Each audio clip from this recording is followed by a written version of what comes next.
Hi, good morning. This is Dr. Afshin Fatma. I was assigned a task to prepare a lecture on any human resource management topic. For that purpose, I am giving a lecture on compensation and benefits. Let's get started.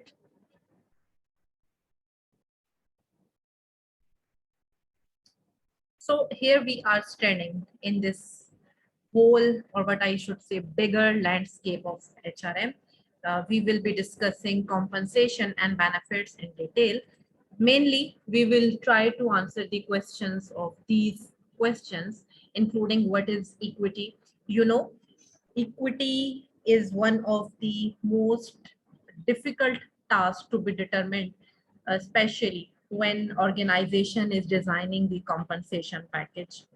Then especially we are going to talk about the components that actually make up that total reward.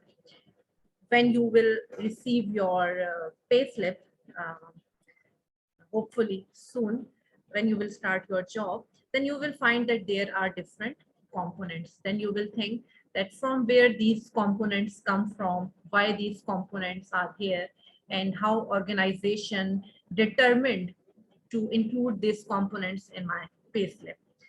Lastly, I will also touch some psychology to understand the relationship between money and motivation.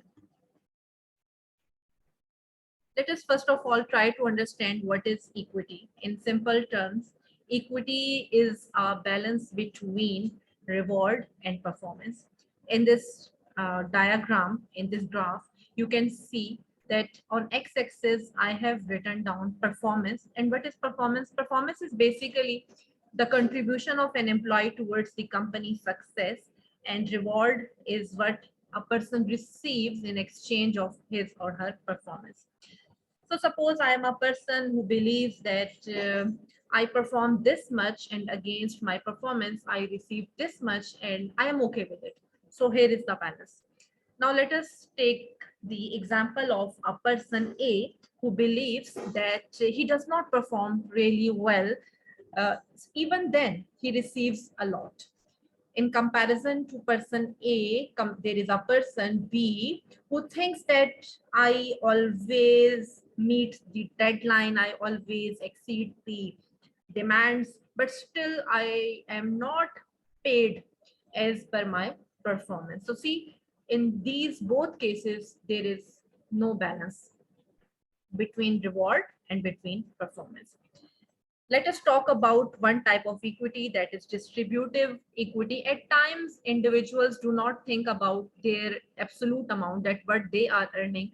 What they do is they compare what they are earning with their colleagues or co-workers who are employed in another organization for the same job. Similarly, there is another type of equity, that is procedural equity, which deals with the extent to which you believe that the ways, the processes that were used to determine your pay or your reward is fair or not. So these are two important type of equity, that is distributive equity and procedural equity. Suppose there is a small company having 100 employees and it has a 5 million pound budget for this compensation. So what is the simple formula? What do you think? Huh? I think the most simple way is to divide 5 million with 100, and we will say that each employee within the organization will receive 50,000 pounds, for example. So what do you say? Is it fair? Is it good? Huh? Although it is simple, but it is not as simple as it seems to be. Designing compensation is really complex, and I try to explain you through these different factors. For example, responsibility. So what do you think? The person who is having the greater responsibility in the organization and the person who is having just a little to medium level responsibility, so these people should be compensated same, huh? No? Yes, of course, no. Then people who are doing job within strategic relevance level, that is maybe the manager working in research and development department of the organization, should he be paid same as a person who is a receptionist within the same job? Huh? Then performance, what do you think that people who are performing like average, or the people who are star performance of your who are the star performers of your company should be paid same? Hmm? No? Yes, no, of course no. Then comes the qualification. What do you think that a person who is having a university degree and a person who has never seen university should be compensated same or not? Then market, we do not only need to see the internal factors, rather we need to see market, that what other companies are paying. Then comes the factor of company success. What do you think that if company is progressing, should not the employees get their share also? Then cost of living, depending upon the area, upon the region. One person is doing a job, for example, in London, and another person doing the same job in, say, a developing or underdeveloped country. Should both be compensated same? Then what about civil status? What do you say, huh?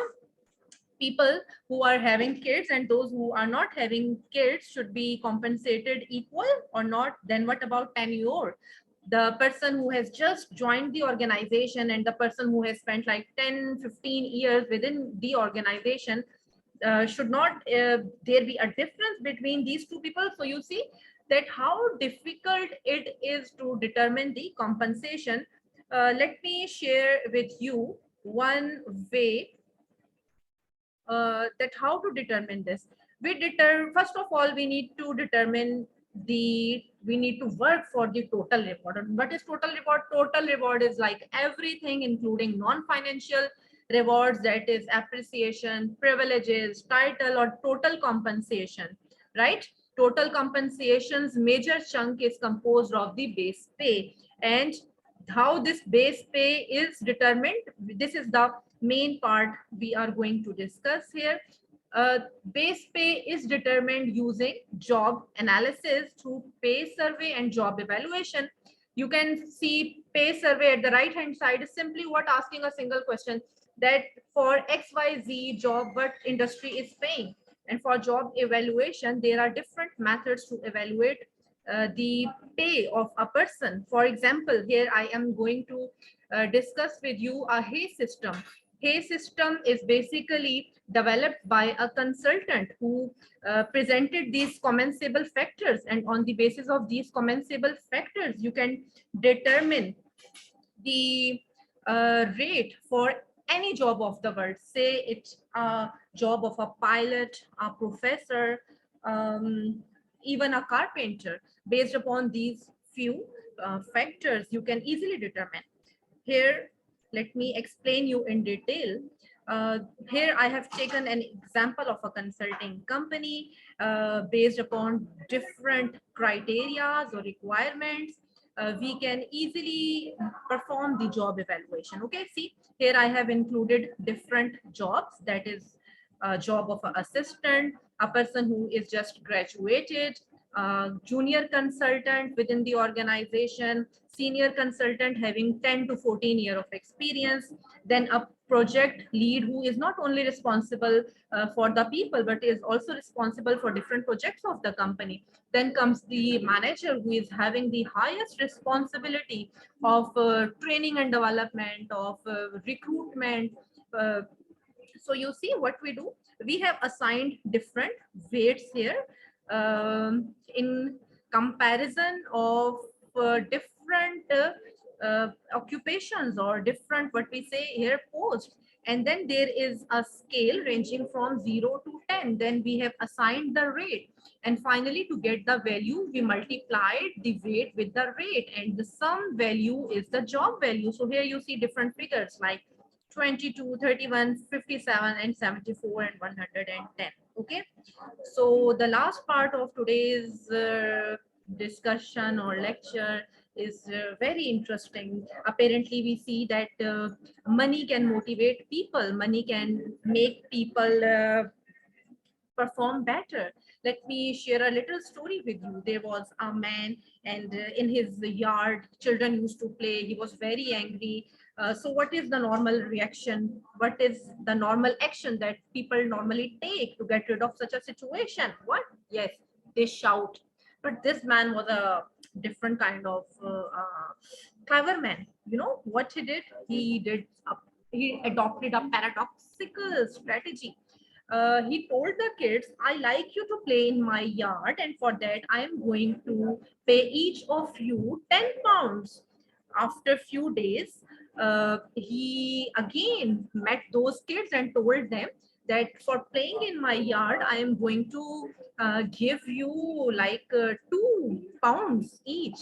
And after 4 days or 3 days, again, he met the kids and said, thank you very much. I like you to play in my yard, but I will just pay you 10 penny for playing in my yard. This time the kids become angry and they said, for 10 cents, we are not going to play in your yard anymore. So you see how he get rid of the situation. And this is not just the story. There are hundreds of researches available that tell us the same concept. For example, you know that kids like drawing, they like to paint, like maybe in your childhood you used to draw, or you would have loved to paint. So if they were given a reward of chocolates, that I will give you chocolates if you will do the painting. After few days, when uh, kids stopped receiving those cookies and chocolates in exchange of the work they were performing, like they were drawing, they stopped drawing. So what we did, we tried to attach a reward with the performance, and with the passage of time, their performance declined. So here is an interesting case. I know this is not academic, but this is very much relevant to what we are discussing, the context, that is motivation. In this is basically a puzzle. Like there are two groups within my class, and I told them the group A and group B, I gave them in a simple assignment. I told them that you have to fix the candle with the wall, and it has to burn for few minutes. To group A, I told them that I will reward you 10 pounds each if you are succeeded. While to group B, I just told them to do it as fast as you can, and I did not attach any reward to their performance. You know what were the results? Huh? Results were surprisingly different from what was expected. The group which was told that they will receive some reward, they could not perform.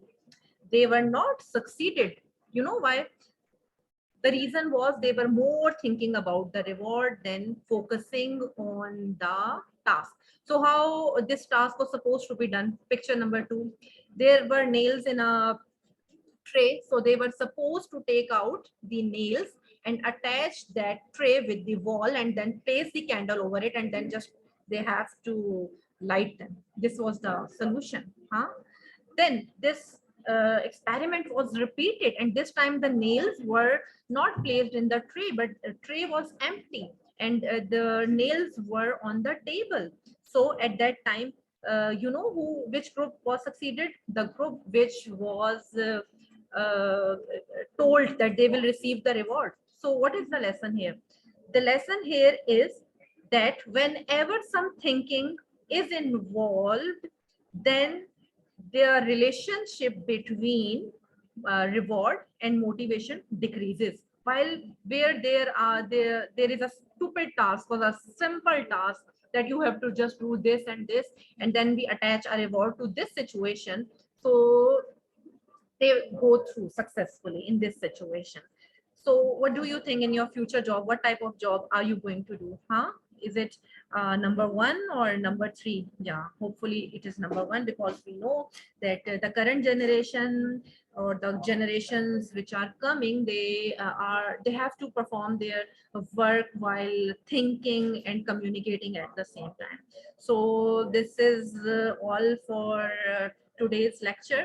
And here is a little task that I want you to do based upon today's lecture. Thank you so much. Bye. Take care. Have a good day.